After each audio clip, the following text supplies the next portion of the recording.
দিতে উনি এখানে এসেছেন, এর জন্য উনাকে অবশ্যই আবার আমি ধন্যবাদ দেব।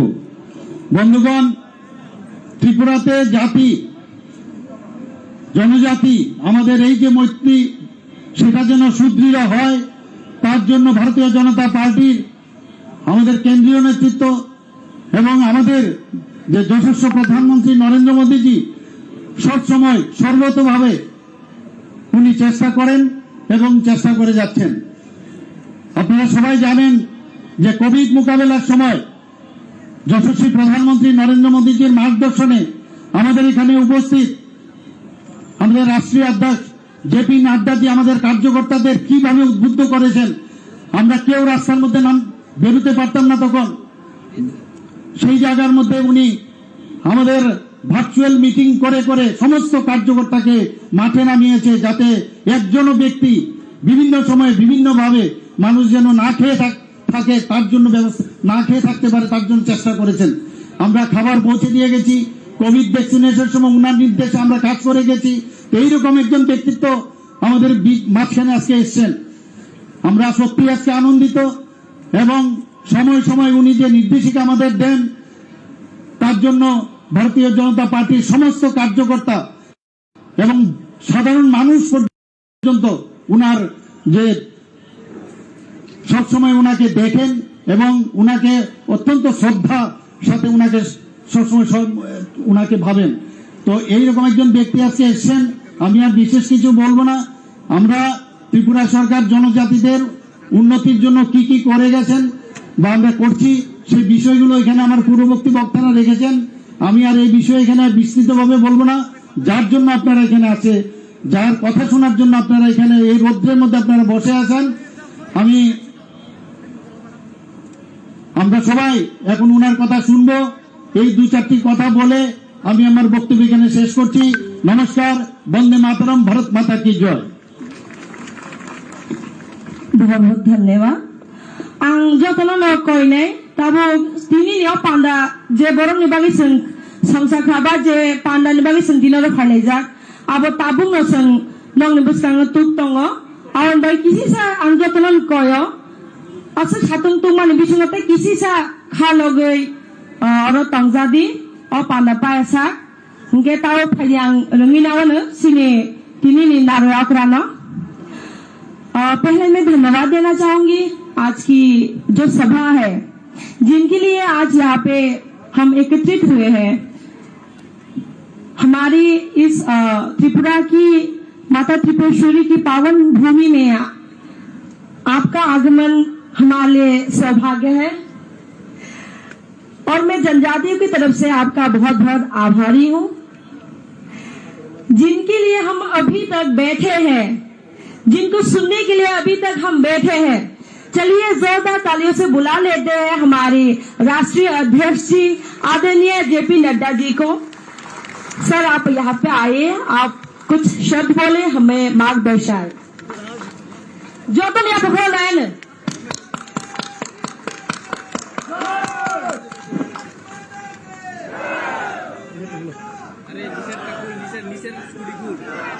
आज के इस सभी मेरे साथ बोलेंगे, भारत माता की, भारत माता की, भारत माता की। आज के इस सभा में मेरे साथ उपस्थित यहाँ के बहुत ही यशस्वी मुख्यमंत्री श्री मानिक शाह जी, हमारे उप मुख्यमंत्री श्री जिष्णुदेव बर्मन जी, हमारे पूर्व में मुख्यमंत्री रहे और हमारे वरिष्ठ साथी श्री विप्लव देव जी, भारत सरकार में मंत्री बहन प्रतिमा भौमिक जी, हमारे प्रदेश के जुझारू अध्यक्ष, कर्मशील अध्यक्ष और मेरे वरिष्ठ साथी श्री राजीव भट्टाचार्य जी, विनोद सोनकर जी हमारे प्रभारी, हमारे रेवती त्रिपुरा जो हमारे सांसद हैं, हमारे रतनलाल जी नाथ मंत्री, फणींद्र नाथ जी हमारे जनरल सेक्रेटरी ऑर्गेनाइजेशन, रामपादा जमातिया जी मंत्री,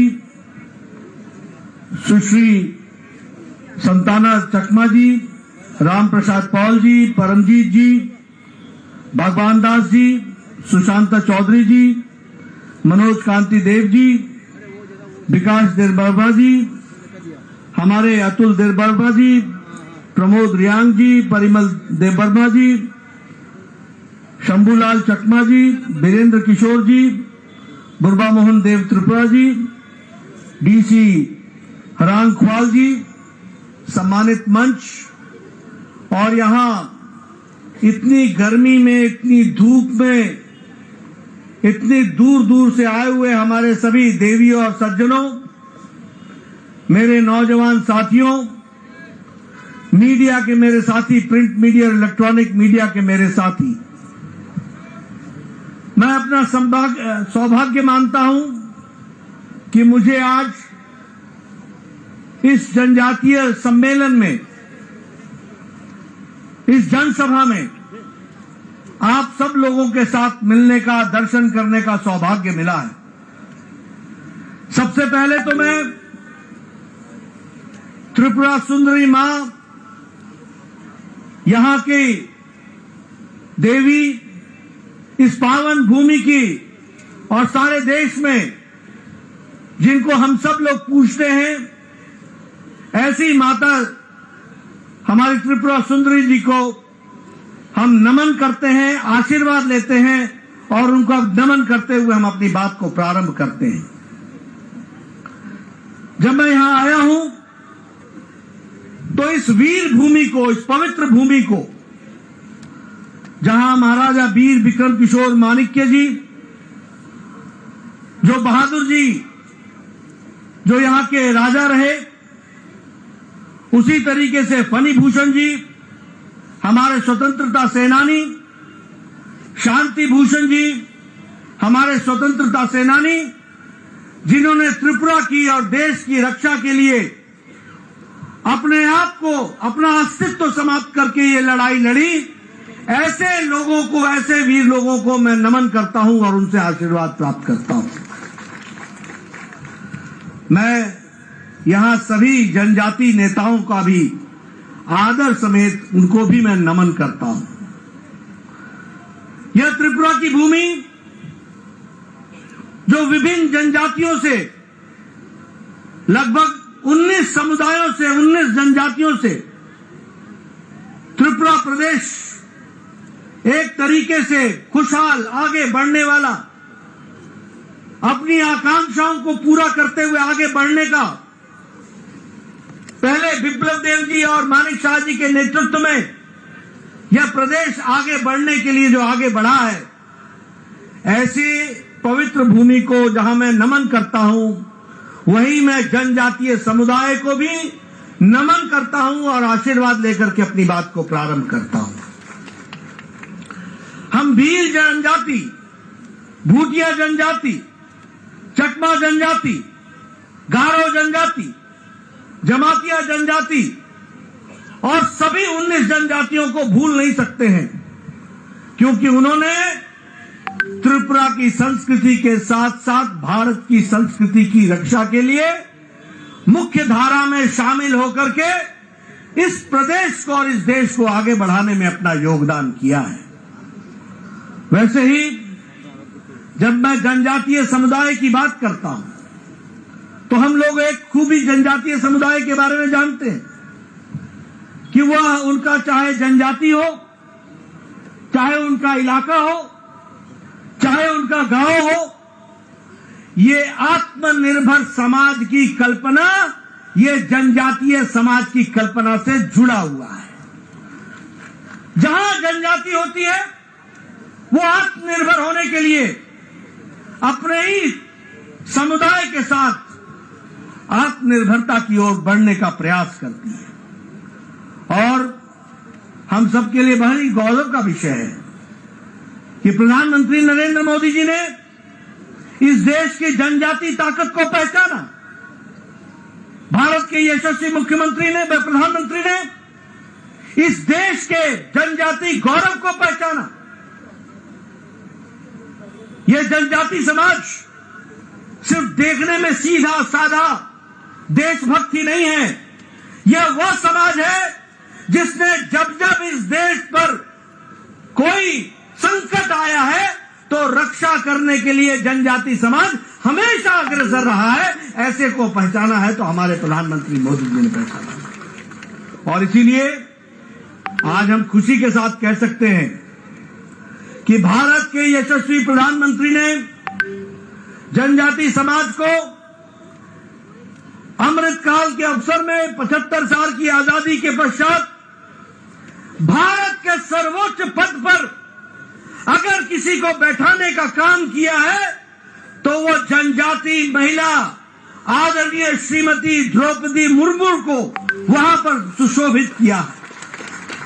देश के सर्वोच्च पद पर यह सबसे बड़ा सम्मान आजाद भारत में जनजाति समाज को और जनजाति समाज से निकली हुई साधारण परिवार से एक महिला जिन्होंने जीवन को कष्ट में जीते हुए भारत की मूल्य और भारत के मूल धारणाओं को अपने साथ समावेश करते हुए जीवन व्यतीत किया, ऐसे महान विभूति को भारत की राष्ट्रपति बनाने का काम यशस्वी प्रधानमंत्री ने किया और जनजाति समाज को एक स्थान देने का प्रयास हुआ है।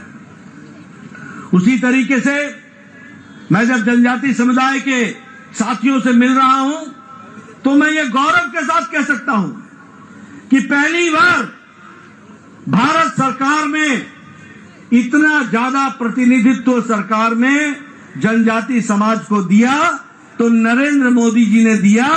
आज एनडीए की सरकार में 8 ट्राइबल मिनिस्टर हैं और त्रिपुरा में 5 मंत्री ट्राइबल हैं और वह जनजाति समाज को रिप्रेजेंट करते हैं। ये आपको मैं इसलिए बता रहा हूं क्योंकि हमने जनजाति समाज को भारत की मुख्य धारा का पार्ट माना, अंश माना। और इसके साथ साथ मैं ये भी बोलना चाहता हूं कि भारत रत्न अटल बिहारी वाजपेयी थे, किसी ने सुध नहीं ली जनजातियों की, किसी ने इनकी चिंता नहीं की। अगर ट्राइबल मिनिस्ट्री, अगर जनजाति मंत्रालय जनजाति भाइयों के विकास के लिए किसी ने भी स्थापित किया तो वो भारत के भारत रत्न अटल बिहारी वाजपेयी जी प्रधानमंत्री थे जिन्होंने इसकी चिंता की। और आज हमारे जनजाति क्षेत्र से संबंध रखने वाले आपकी तरह जमीन से निकले हुए अर्जुन मुंडा जी आज वो भी मंत्री के रूप में हम सब लोगों को जीवन में जनजाति समुदाय की चिंता कर रहे हैं। आज राष्ट्रीय tribal institute, national institute for tribals, इसकी स्थापना 75 साल बाद हुई है। यानी 75 साल में किसी सरकार को यह नहीं लगा कि नेशनल ट्राइबल इंस्टीट्यूट खुलना चाहिए। ये खोलने का काम भी किया तो वह मोदी जी ने किया और अमित शाह ने उसका उद्घाटन करके वह भी समर्पित किया है। यह भी हमको ध्यान रखना चाहिए। अगर मैं बात करूं, आज दिन तक जनजाति गौरव दिवस ही नहीं मनाया जाता था। जनजाति गौरव दिवस के बारे में कोई चिंता ही नहीं करता था। पिछले साल भारत के यशस्वी प्रधानमंत्री ने हमारे यहां 15 नवंबर को भगवान बिरसा मुंडा के जन्मदिन को वह जनजाति गौरव दिवस के रूप में मनाने का निर्णय लिया और जनजाति समुदाय को गौरव प्रदान करने का मौका दिया। तो इस सरकार ने किया, यह भी हमको ध्यान में रखना चाहिए। आज जब मैं यहां आया हूं तो मुझे यह घोषणा करते हुए भी अच्छा लगता है कि भारत सरकार ने arm forces special protection act लगभग 46-66% लोगों के स्थान से उसको हटा दिया है और आपको मुख्य धारा में जीने का एक मौका मिल रहा है। उसी तरीके से 27 सेंटर्स ट्राइबल रिसर्च सेंटर के खोले गए, जिसमें से 50% सेंटर ऑफ एक्सेलेंस है, वो विकास की कहानी कहते हैं। उसी तरीके से अगर हम देखें तो आज जनजाति भाइयों पर जो सीपीएम की सरकार में वायलेंस होता था, आज हम कह सकते हैं कि वह आक्रमण और वो वायलेंस, वो जो आपके ऊपर अत्याचार होता था वह विप्लव देव की पूर्व सरकार में और मानिक शाह जी के नेतृत्व में अब समाप्त हो गया है। अब आप शांति से जी सकते हैं, इस तरीके की व्यवस्था की गई है। इसी तरीके से वामपंथियों के द्वारा जो गुंडागर्दी चलती थी, आप लोगों को तंग किया जाता था, उसको भी समाप्त करने का काम इस सरकार ने किया है। उसी तरीके से एकलव्य स्कूल जिसमें 270 करोड़ रुपए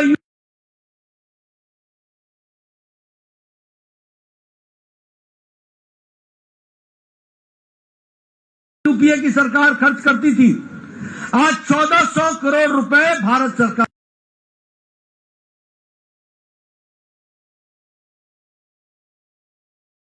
खर्च कर रही है और एकलव्य स्कूल को आगे बढ़ा रही है। ट्राइबल स्टूडेंट पर एक एक्सपेंडिचर जहां 11,000 करोड़ रुपए था, मैं पत्रकार मित्रों से कहूंगा कि नोट कर लें, आज उन पर 42,000 करोड़ रुपए खर्च हो रहा है। अगर मैं स्कॉलरशिप की बात करूं तो जनजातीय भाइयों को 970 करोड़ रुपए का स्कॉलरशिप मिलता था, आज 2,500 करोड़ रुपए का स्कॉलरशिप मिल रहा है। जनजातीय उपयोजना जो 21,000 करोड़ की थी, वो आज 86,000 करोड़ रुपए हो गई है। जल जीवन मिशन में अगर 6.5 करोड़ लोगों को पानी दिया जा रहा है तो 1 करोड़ 20 लाख जनजाति लोग हैं जिनको पानी जल का व्यवस्था की जा रही है। यह भी हमको ध्यान रखना चाहिए। आयुष्मान भारत में जहां 11 करोड़ परिवार को स्वास्थ्य की सुविधा मिल रही है, तो उसी 11 करोड़ में 50 लाख परिवार आदिवासी भाई हैं। ये भी हमको ध्यान रखना है। प्रधानमंत्री आवास योजना में अगर 1 करोड़ 70 लाख आवास आते हैं त्रिपुरा में, तो उसमें से 40 लाख आवास यहां पर हम जनजाति भाइयों को दे रहे हैं। किसान सम्मान निधि में अगर 11 करोड़ रुपए दिए जाते हैं, तो उस 11 करोड़ रुपए में 3 करोड़ लोग किसान सम्मान निधि में, किसान जो है वो आदिवासी हैं देश भर में। यह भी हमको ध्यान में रखना है। मित्रों, जल, जंगल, जमीन, स्वास्थ्य, शिक्षा, परंपरा, इसकी चिंता अगर किसी ने की है तो वह मोदी जी की सरकार ने की है। आज जनजाति के गौरव को बचाने के लिए जो जनजाति लोगों ने देश के लिए अपना योगदान किया है, उसको एक तरीके से म्यूजियम के रूप में स्थापित करने का काम किया है। काशी गारो आंदोलन, बीजू आंदोलन, कौल आंदोलन, मणिपुर आंदोलन, दुर्गावती आंदोलन और रानी कमलावती का जो सैक्रिफाइस था, उनका जो योगदान था, इस पर म्यूजियम बना करके इसको भी काम में लाने का काम किया, तो वो हमारी सरकार ने किया है। मित्रों, अगर हम सीपीएम की सरकार की बात करें तो उन्होंने 25 साल में जनजातियों को हमेशा उपेक्षा की दृष्टि से देखा और ये महाराजा वीर विक्रम किशोर माणिक्य जी, बहादुर जी, इनके बारे में भी अगर कोई नेशनल एयरपोर्ट बना करके उनको इज्जत देने का काम किया, तो वो भी प्रधानमंत्री मोदी जी ने किया है। ये भी हमको याद रखना चाहिए। और 450 करोड़ रुपए खर्च करके नेशनल एयरपोर्ट बनाया गया है। उसी तरीके से अगर हम देखें तो चाहे वो थंगा डारलोंग हो, चाहे वो बेनीचंद जमातिया जी हो, चाहे वो बॉल म्यूजिक हो और फिर चाहे वो बांसुरी हो, पद्म श्री दे करके जनजाति भाई को मुख्य धारा में काम करने का काम किया, तो प्रधानमंत्री मोदी जी ने किया है। इसलिए मित्रों, मैं एक लंबी गाथा आपके सामने रख सकता हूं। जनजाति का विकास का नाम है तो उसका दूसरा नाम भारतीय जनता पार्टी है। जनजातियों के विकास का अगर दूसरा नाम है तो वो भारत के यशस्वी प्रधानमंत्री नरेंद्र मोदी हैं। इस बात को हमको समझना चाहिए। आप बताइए, आपके इलाके में सीपीएम के दौरान वायलेंस होता था कि नहीं होता था? अत्याचार होता था कि नहीं होता था? बताइए, अत्याचार होता था कि नहीं होता था? कानून व्यवस्था को धत्ता दिखाया जाता था कि नहीं दिखाया जाता था? आज आज आपको शांति से जीने का अधिकार मिला कि नहीं मिला? आप बताइए, विप्लव देव ने आपका विकास किया कि नहीं किया? आप बताइए, मानिक साहब का विकास कर रहे हैं कि नहीं कर रहे हैं? ये मैं इसलिए आपसे पूछ रहा हूं कि एक सरकार थी जिसने अंधेरगर्दी मचाई, एक सरकार थी जिसने आपको लूटा, एक सरकार थी जिसने आपकी चिंता नहीं की, और एक सरकार है जो आपकी चिंता के लिए दिन रात मेहनत कर रही है। और इसलिए मित्रों, जब मैं इस जनसभा को संबोधित कर रहा हूं तो आपके माध्यम से 19 की 19 जनजाति भाई और बहनों को मैं भारतीय जनता पार्टी की तरफ से यह संदेश देना चाहता हूं कि आप ये समझ लीजिए कि जनजाति का विकास का पर्यायवाची है तो वो भारतीय जनता पार्टी है। अगर विकास को मूर्त रूप देने वाला डबल इंजन की सरकार का नेतृत्व करने वाले नेतृत्व है तो वो यशस्वी प्रधानमंत्री नरेंद्र मोदी हैं। और उसी तरीके से यहां पर आपको डबल इंजन सरकार की प्रसाद को आप तक पहुंचाने का काम अगर कोई कर रहा है तो मानिक शाह, राजीव भट्टाचार्य, जिष्णुदेव, विप्लव देव और ये तमाम मंच पर बैठे हुए लोग आप तक उसको पहुंचाने का काम कर रहे हैं। इस बात को भी हमको ध्यान में रखना चाहिए। इसलिए इस धूप में आपका ज्यादा समय न लेता हुआ, मैं समझ सकता हूं कि आप कितने कष्ट में हैं। मैं ये भी समझ सकता हूं कि आदमी तो छोड़ो, कैमरे को भी छाया दिखाया जा रहा है, उसके ऊपर भी तौलिया रखा जा रहा है। मैं गर्मी और धूप समझ सकता हूं, मैं पत्रकार भाइयों की भी तकलीफ समझ सकता हूं, इसलिए आपका ज्यादा समय नहीं लूंगा। लेकिन यह निवेदन करने जरूर आया हूं कि भारतीय जनता पार्टी सही मायने में आपकी चिंता करने वाली पार्टी है। भारतीय जनता पार्टी सही मायने में आपको मुख्य धारा में शामिल करने वाली पार्टी है। भारतीय जनता पार्टी आपके विकास के लिए शिक्षा, स्वास्थ्य, परंपरा, विकास, किसानों की चिंता, आपकी परंपरा को बचाने का काम ये कोई कर रहा है तो ये भारतीय जनता पार्टी कर रही है। और नेतृत्व हमें सबको मोदी जी का आशीर्वाद प्राप्त है। इसलिए आपसे मैं निवेदन करूंगा कि आप जनजाति क्षेत्र में किए गए कार्य को गहराई से समझें, जानें और भारतीय जनता पार्टी को आप आशीर्वाद दें। इन्हीं शब्दों के साथ बहुत बहुत धन्यवाद। जय भारत, जय त्रिपुरा। बहुत बहुत धन्यवाद सर आपका। आपकी इन चंद शब्दों से हमारा मनोबल बढ़ा है। आशा करते हैं इसी मनोबल के साथ हम आगे भी काम करते रहेंगे भाजपा के लिए।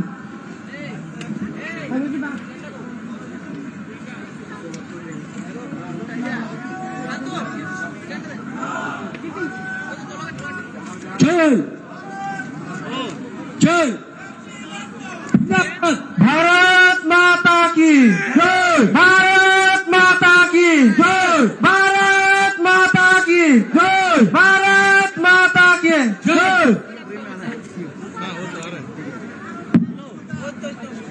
चिनी पांडा उन्होंने पैसा हमारे